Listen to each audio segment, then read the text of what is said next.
91016. This was our lab task 1 from lab 2, that was to add two values from two different registers and store it in one register and then display its result on LEDs. So the first value we have to store 30 in binary form, that was this, into R16. We have to load this and then we have stored this value inside port B. Similarly, we have stored the value of 25 that is converted here into binary. We have loaded this value inside R17 and we have then added these two values, R16 and R17, and this will be stored inside R16, and then the direction is set and the output will be set of R16 value inside port C, and then we have clear R16. And so here we can see that DDRB, this was our value, that was 30 at B. So the 30 value of in hex gives us 1E, and then at port C it will show us the addition result, that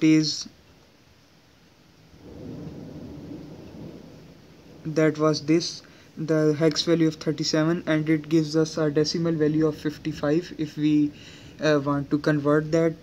So now we will carry out the Proteus work, that was this.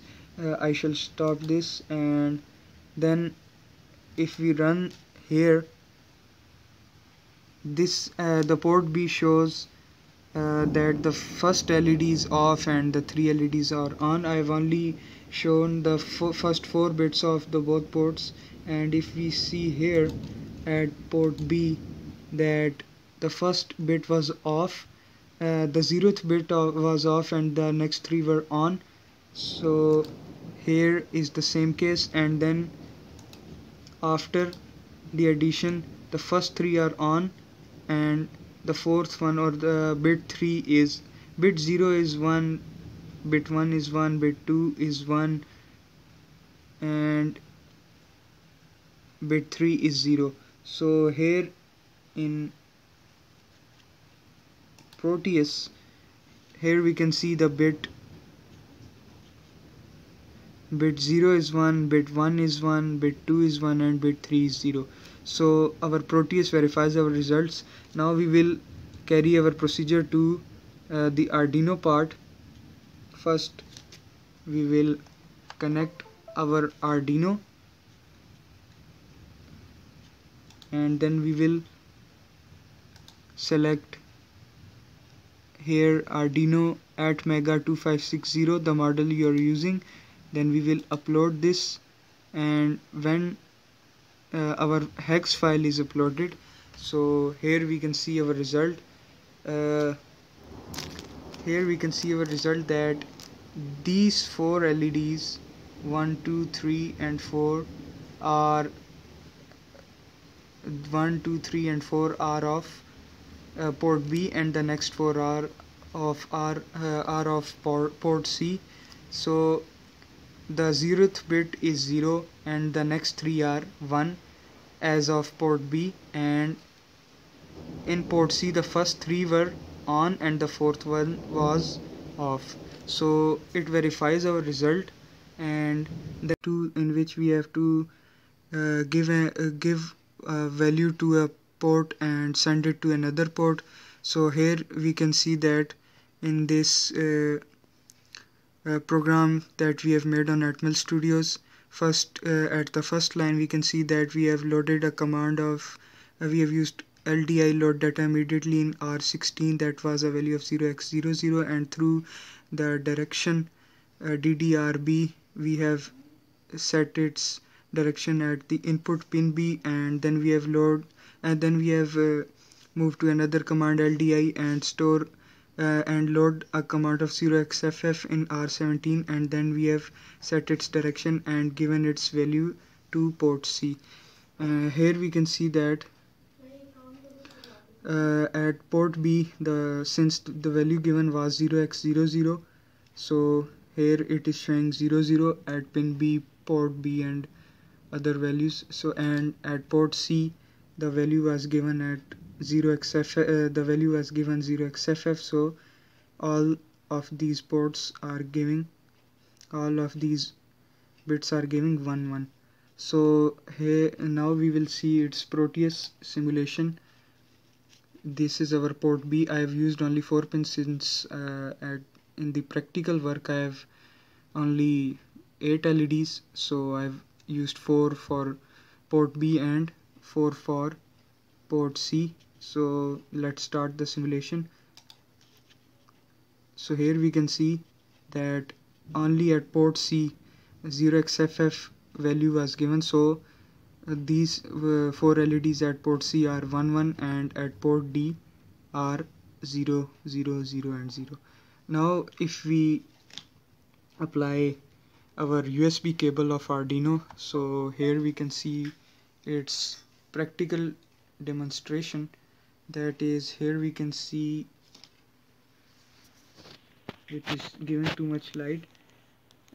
Actually these are 4 LEDs at the port C which are on, and the 4 LEDs here are off, so at the port B. So this was our task. Lab 2 task number 3. This was for displaying the charging sequence on either of the ports, and so this is its code that starts from start, and then the command is written as LDI, that means load data immediately into R16, and this is its value in binary form.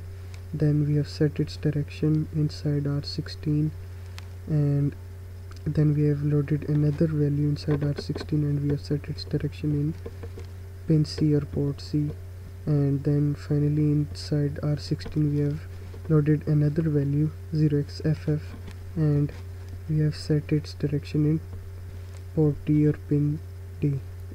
For the value is 0xff, so it will be stored in port D.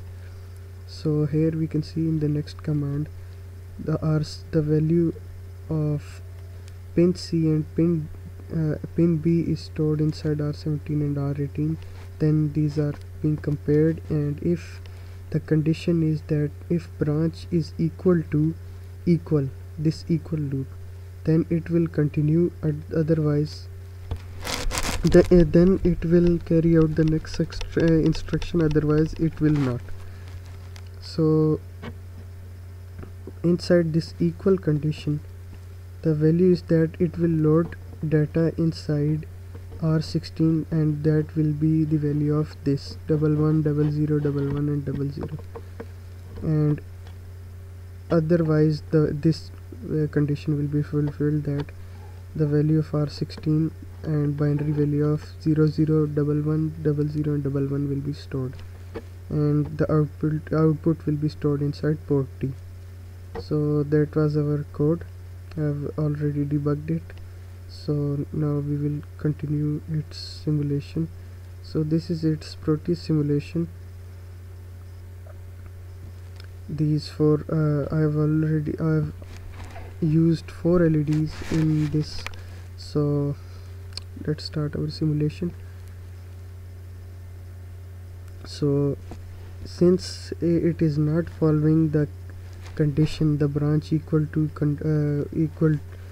condition, so it is loading data of binary 00 11 00 and 11. So that was our task number 3 for lab 2. 016 lab 2 task 4, which was that if the values in the two ports are same, then this value will be given at the circuit, and if not, then this value will be given in the circuit. So first we have loaded R0x00 in R16, and then we have set its direction inside the pin, and similarly for R17 the R16 in another pin, and then we have